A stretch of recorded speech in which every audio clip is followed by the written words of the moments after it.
What would you do to make the play, y'all? What you gonna do? Jake Paul is not a damn boxer. Zach LaVine cannot take any team to the playoffs as the number one option.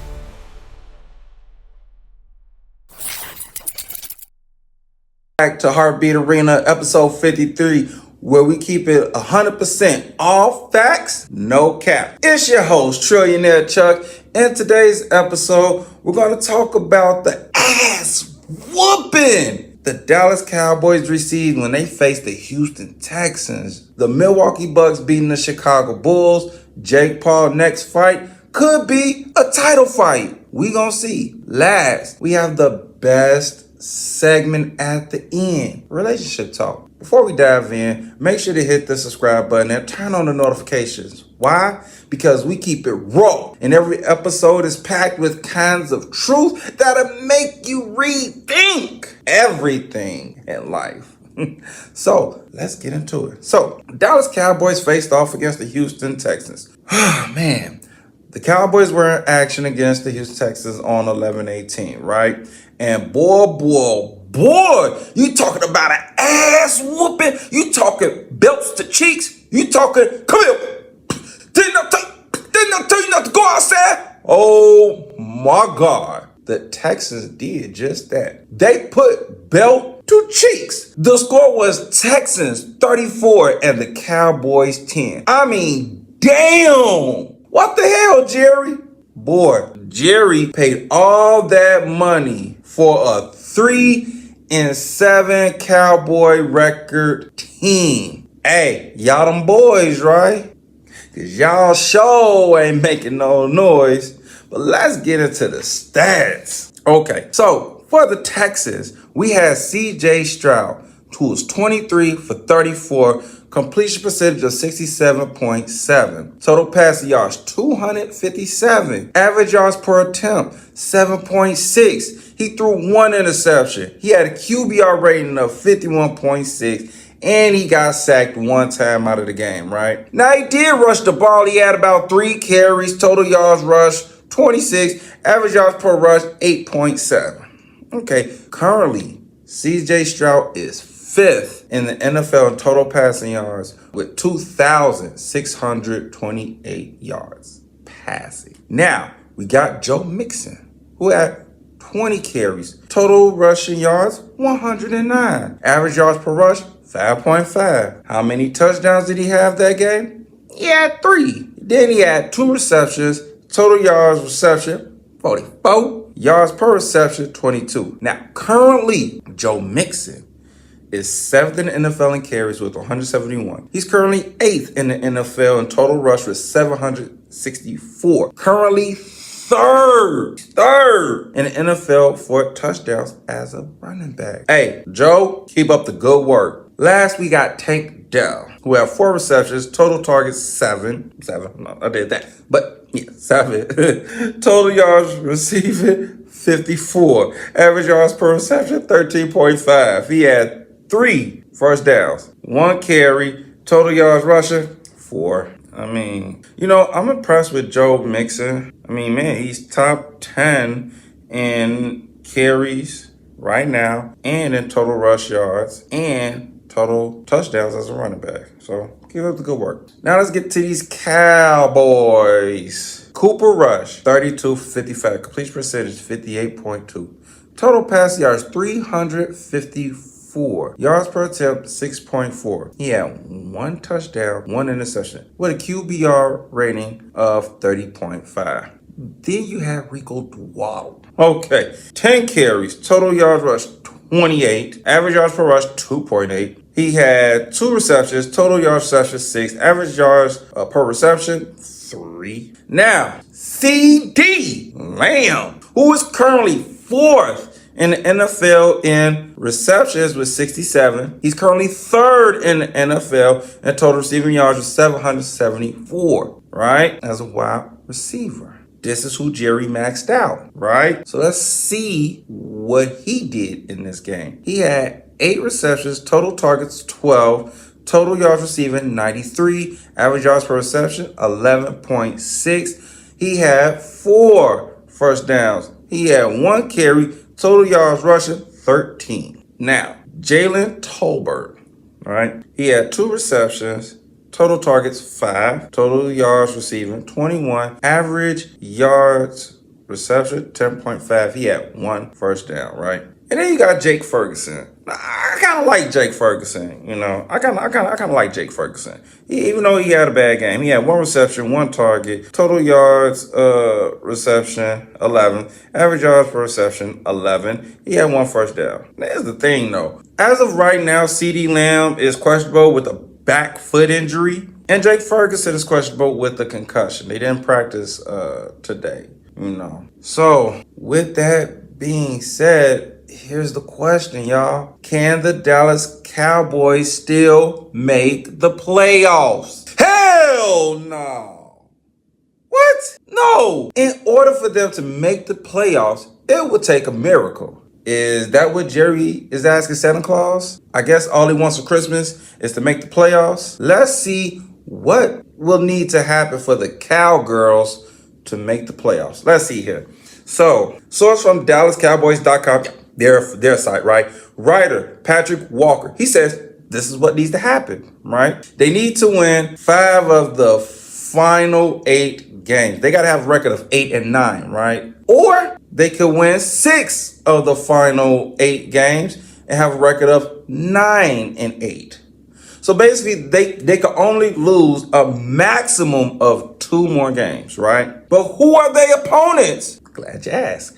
So they just lost to the Texans.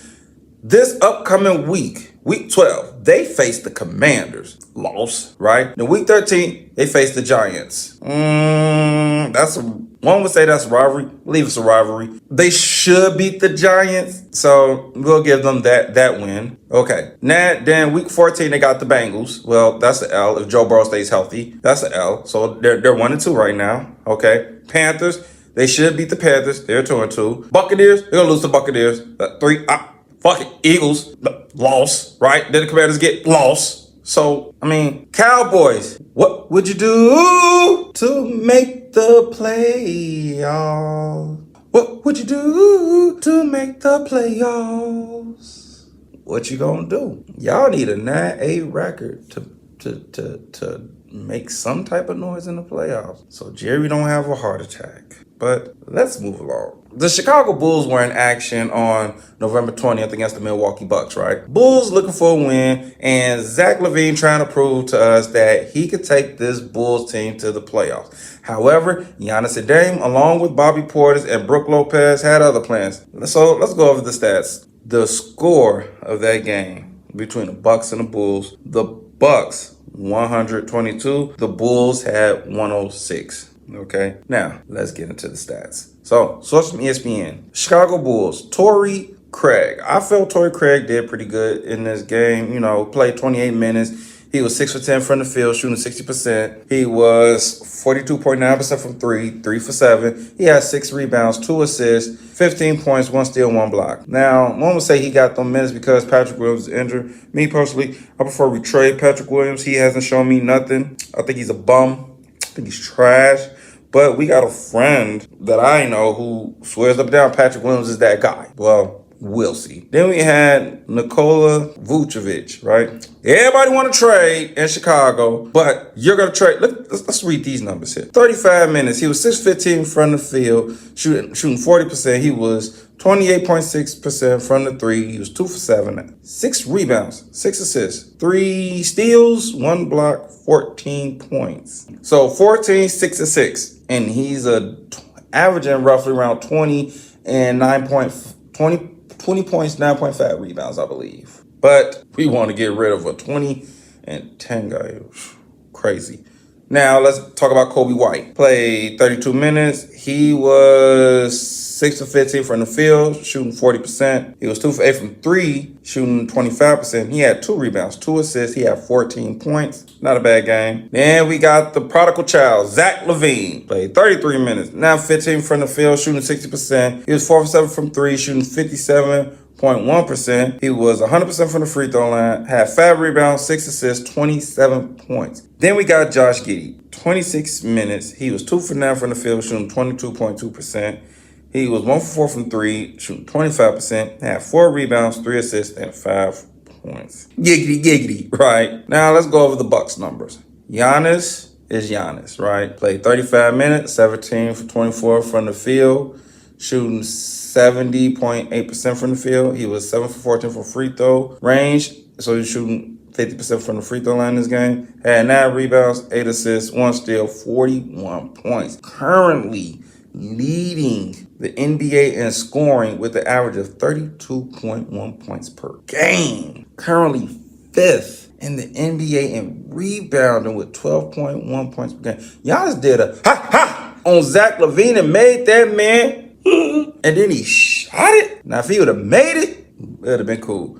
But you're seeing signs in Giannis' game where you see him posting up more. He's not shooting a lot of threes. I don't think he attempted a 3 this game, but he's using his size, his athleticism. I've seen him get it on a block like this. 1 dribble, 2 dribble, spent, laid it up, right? I see when he brings it up the court, he's getting to his move. He's going to the rack at will. And I think he realized, like, you know, the Bulls, they don't have an answer for him.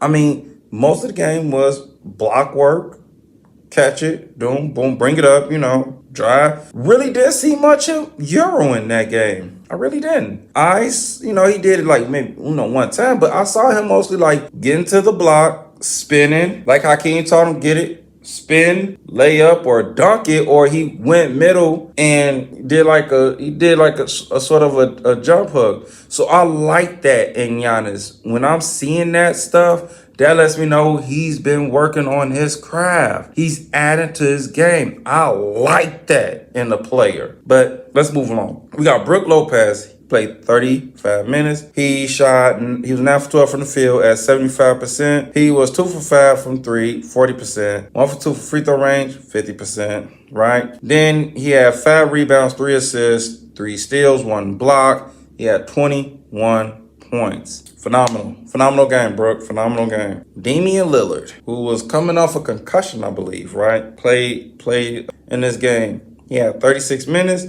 He was 7 for 17 from the field with shooting at 41.2%. He was 2 for 10 from 3, shooting 20%, 100% from the free throw range, 4-4, 5 rebounds, 10 assists, 20 points. He had him a nice little double-double. Nice little double-double off a concussion, right? And we got Bobby Portis. He played 22 minutes. He was 2 for 6 from the field, shooting at 33.3%. He was 1 for 3 from 3-point range, shooting 33.3%. Then he was 3 for 3 from the free throw line, so he was 100%. 6 rebounds, 6 assists, 8 points. Here's the question. Can Zach LaVine take the Bulls to the playoffs? Stop it. Please, y'all. Come on, stop. It's Zach LaVine, y'all. Like, Zach LaVine is a number 3 option at best. Let's go over his numbers as of right now. So let's just go back here. Let's go back to ESPN, right? Let's go back. Zach LaVine, a guy we should have gotten rid of a long time ago, but he was smart. Currently, right now, Zach LaVine is averaging 22 points, 5.2 rebounds, 5.2 assists, and shooting 51.2% from the field. Currently, right now in the NBA. And he's a shooting guard, right? Whose numbers can match that? What is Bradley Beal doing, right? Another 2 guard, but let's see here. 17.8 points, 4 rebounds, 3.7 assists, 47.5% from the field. Okay, so Zach is doing better than Bradley Beal. Let's see, is he? Well, we know he's not doing better than Tatum. We know he's not doing better than Brown. But for shits and giggles, let's name another person. Oh, I know. Let's try Kyrie Irving, right? Even though he's a point guard, but him and Luka switch. But we're gonna put Kyrie at the two spot. So let's see, is he doing better than Kyrie Irving, who actually won a chip? Close the deal, but whatever. Bit to the finals, right? Kyrie Irving is averaging 24.3 points per game, 4.4 rebounds per game, 5.2 assists per game, shooting 54.5% from 3. Fuck it. Hey, her shits and giggles. Let's try Michael Porter Jr.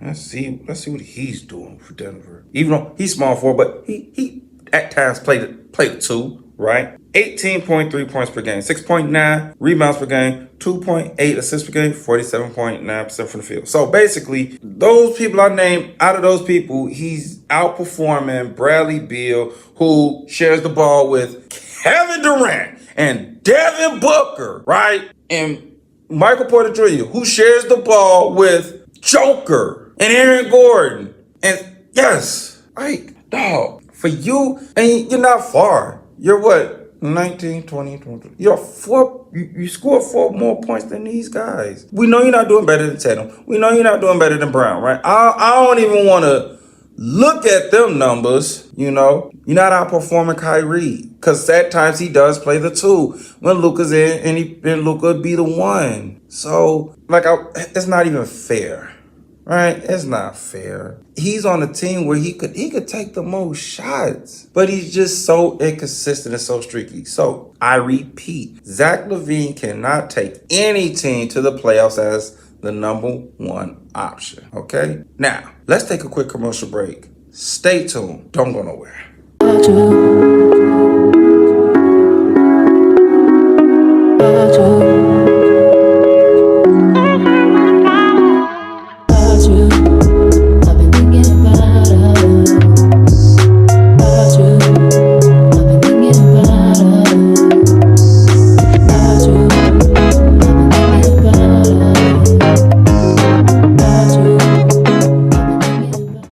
We're back. So, Jake Paul next fight could be a title fight. Jake Paul, after the Mike Tyson fight, he faced a lot of criticism, right? As I stated in the last episode, he is not a real boxer. I don't care what Stephen A. Smith says, what any journalist says. Jake Paul is not a damn boxer. But a boxer did call him out.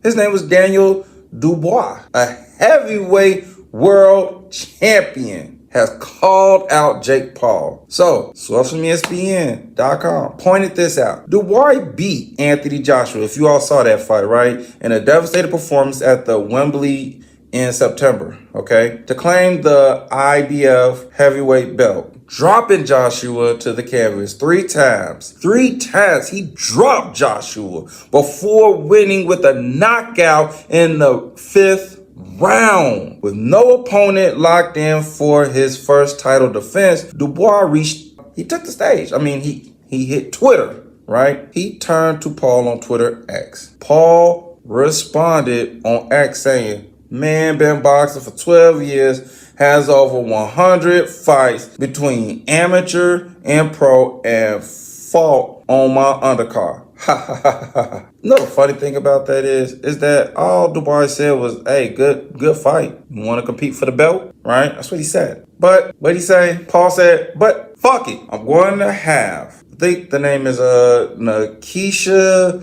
Bitterin, talk to Frank Warren and get you in the line for the throne, right? Now, unlike Arthur Beef, hopefully I'm saying that name right, at least you have a few thousand fans. This is why I said Jake Paul just in it for a check, right? Who cares how many fans you got? Is you gonna box an actual boxer? Is you? For the belt, for his belt. Huh, Jake Paul? You gonna fight him? No, because you know better. You know better. Light heavyweight world champion Beater Beef, who beat Dmitry Bivol to become undisputed champion in October, also indicated on social media he would fight Jake Paul. But Paul ain't gonna fight no boxer. You know what I'm saying? Like, look, after 4 years, it's time to have serious challenges, okay?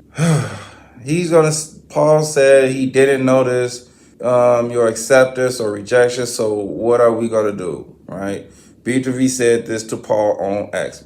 Got it wrong. I thought it was Paul that said that to him, but yeah, B3 said that to Paul on X. I mean, what you going to do, Jake? Are you going to fight? 2 boxers called you out, right? They called you out. So what you going to do, Jake Paul? What you going to do? You gonna dodge him? He ain't got enough following. I ain't gonna fight him. I'm gonna step in the ring and say, you know what, fuck it. Let's do this. I wanna shut the people up. Let them know I am a real boxer. I can box. No stipulations in this. Take the fight. Cause we wanna see that. And it better not be no hugging match either. Now, before we get into the last segment of the show, we gonna take a quick commercial break. Stay tuned, don't go nowhere.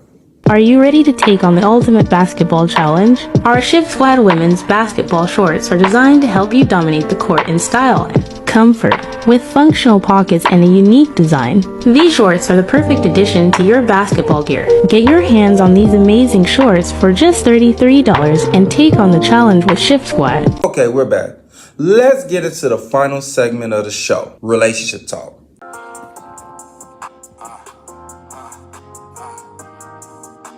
Okay, we're back. So, here's the question. What defines a high-value man? Because you hear it all the time. A high-value man is a high-value man, and what is a high-value man? This is a high-value man. Let Trillionaire Chuck break it down for you. Okay? Let me break it down for you. All right? A high-value man is typically defined by his personal traits, mindset, and actions rather than just material wealth or external achievements. So here are some key characteristics that include a high-value man. 1, emotional intelligence, right? He's aware of his own emotions and empathetic. I don't know why I'm struggling with that word. Empathetic towards others, right? Because I guess I'm just used to saying empathy so much. He has empathy. And he's empathetic toward others, fostering healthier relationships and better communication, right? Then he has purpose and drive. A high-value man sets clear goals, pursues them with determination, and aligns his actions with his values, right? He constantly strives for personal and professional growth, right? These are the guys that you see grinding day in, day out. Yes, they're the ones that say, man, that's my car. Like when we used to do as kids, that's my car. Well, I'm gonna live in that house one day, right? They say that, right? And they're grinding, they're working hard towards it. I know 2 guys that's like that outside of me, right? They risk it all. They risk it. And man, one is living his life right now, right? Because he has purpose and he had drive. And no matter what happened, he stuck to the plan, right? He got around others to help him stick to the plan, okay? 3rd, integrity and honesty. He lives authentically, maintains high moral standards, and values transparency in his dealings with others, right? I always say this, don't lie to me about small stuff, be 100 with me. Even though I had to learn not everybody can be 100, right? I tell people what it is, the truth, right? No matter what. If you don't like it, you don't gotta tune in or you ain't gotta ask me, right? But y'all will see someone that's being honest and as hating, right? Just he a hater. He's just telling you his truth on what he feels about this situation. 4, confidence and self-respect. Confidence. That comes from self-awareness and acceptance of both strengths and weaknesses, right? This makes him resilient in the face of challenges. Perfect example in this aspect. 53 episodes. I'm not even a year in, right? I am fortunate and I am blessed because I went and hired 2 people. One to do my editing, one to do to grow my social media followings, right? Because it became draining on me, right? Editing, he's a better editor than me. Yes, hired, right? I'm aware of my strengths and weaknesses, right? His strength is editing. My strength is just being on here, being prepared, delivering the energy, staying up to date with events, right? Yes, there are strengths and weaknesses in individuals. But the minute you realize them and accept them, it's like, yo, okay, I know I suck at this. I can either try to improve on it or I can hire someone to do it for me. And I'm talking like on a business. I'm just talking on the business side, y'all. Okay. 5, respect for others. He treats everyone with kindness, fairness, dignity, creating trust and positive relationships, right? Let's keep going. Because the person who you might mistreat, that might be the person you have to come back for a job for. I know a lot of people who mistreated this one dude, and they don't even know how connected he is. That man's so connected, they gonna be looking back and be like, dang, you in charge of this? Yeah. And I remember everything he told me. Imagine dogging someone and then having to go to them for help. That's what we call crazy work. 6, financial responsibility. While wealth isn't the sole marker of value, financial stability and responsible management of resources are important aspects. This person ain't tricking his money off, right? He's constantly trying to make his money work, right? Whether it's crypto, stocks, bonds, real estate, he's making his money work. He's starting a business, right? And that business is bringing in money. He knows how to manage his money. It's not about how much you make, it's what you do with it. Because you don't see people make millions and billions but have poor money management skills, which goes back to confidence and self-respect, right? Self-awareness and acceptance. Hey, if you suck at managing money, then have someone or go hire someone that's good at managing money and managing the books that you trust. Let's move along. Consistency and reliability. A high-value man is dependable and follows through on commitments, building trust in both personal and professional spheres, right? Reliability. If you say you're going to make an appointment, make the appointment. If you're going to be late, then let them know. Communication is key, right? But again, just reading off traits of a high value man. Number 8, authenticity and humility. He embraces his true self, values personal growth, and remains grounded regardless of what people say. This is someone who doesn't blow his top. This is someone who could take constructive criticism. This is someone who's always seeking to improve in life as an individual. Okay, now that we got that out the way, right? Ladies and gentlemen, this is how you can determine who is a high value man. And if you want to know where I get my links from, I got you. You can find all of this at lifearchitecture.com, realmenrealstyle.com, happierhuman.com. What's the other one? Yeah, those are 3. So lifearchitecture.com, happierhuman.com. All these are all one word, and realmenrealstyle.com.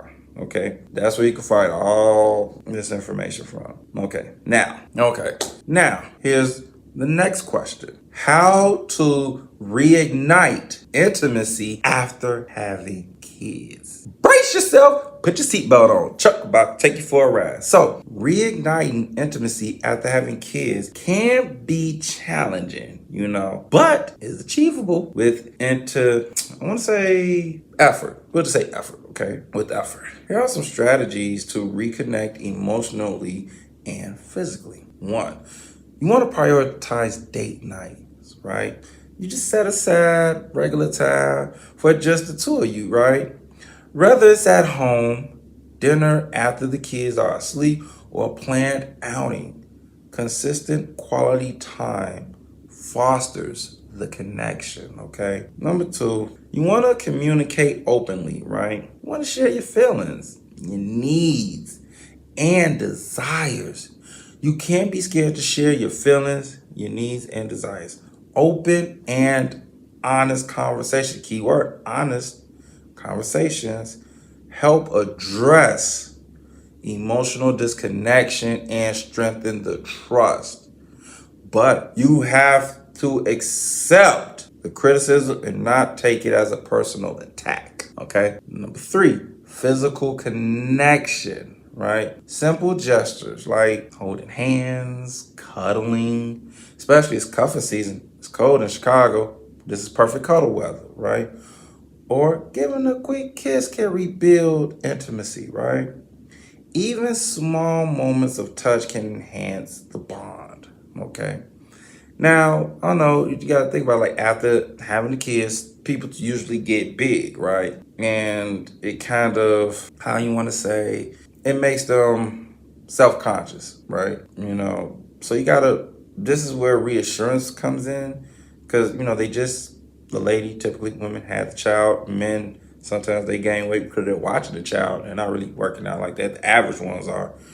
And, you just gotta give each other that reassurance and stuff. Hey, maybe when the kid gets older, or maybe when you take the kid to daycare and stuff before work, hey, y'all both hit the gym together. Y'all both just go for a walk together. Y'all both do yoga, some form of physical exercise to get yourselves back, right? And have that energy back, right? So 4, explore new experiences. Experiment with creative ways to connect physically and emotionally. This could mean trying new activities, hobbies, or even changing up your routines. Some people don't like to change a routine because they're going to think you're cheating, right? Be careful with that one. That's tricky. Now, oh my gosh. Listen, fellas, this doesn't mean, hey, bring another woman to the relationship. No, don't mean that. It don't mean that. Try traveling, right?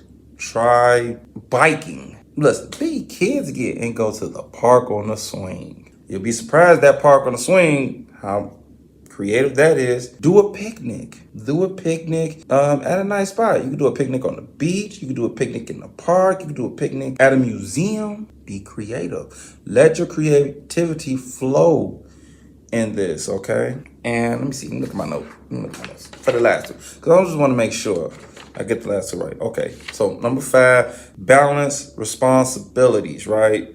Shared parenting duties reduces stress and resentment, allowing space for a stronger emotional and physical relationship. So this basically means, listen, take some of the load off, okay? If she's been watching the kids all day, when you come in from a long day, hey, spend time with them, okay? Give her a break, right? This is the balance that's missing. We are so stuck in this world now where it's like, oh, this is what she's supposed to do. She's supposed to watch these kids. It's not that. You got to share the responsibility of watching the kids so that way she's not burnt out or she doesn't feel overwhelmed. Same with the guys. So he don't feel overwhelmed or burnt out or being used.